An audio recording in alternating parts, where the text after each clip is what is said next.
Day 35 of watching every film that has won Best Picture. I literally already did this whole thing, but TikTok is playing with me today, so it's fine. Anyway, today we are watching Patton.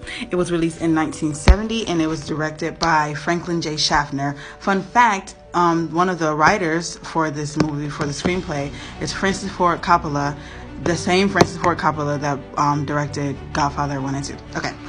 Also, a minute for the poster. The epic American war movie that Hollywood has always wanted to make but never had the guts to do before. You may never have another experience like it.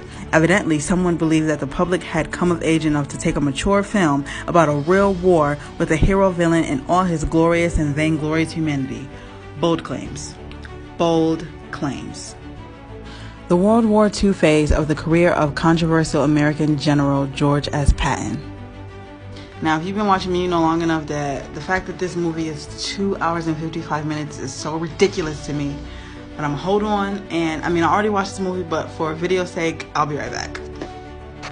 Okay, so number one, that movie did not need to be 3 hours long. It felt 3 hours long, and that's usually my problem with long movies, because it's okay if it's long, but I don't want it to feel long, and that's the issue to me. So that being said, rewatchability, it's 1 out of 5.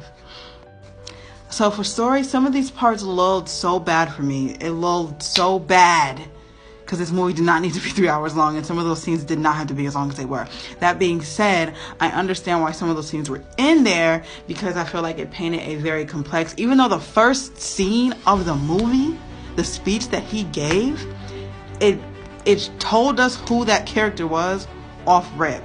And it kind of played with that in and out or throughout the whole entire story. So I believe story is like a 3.5 out of 5, just because some of the pacing was so, my God.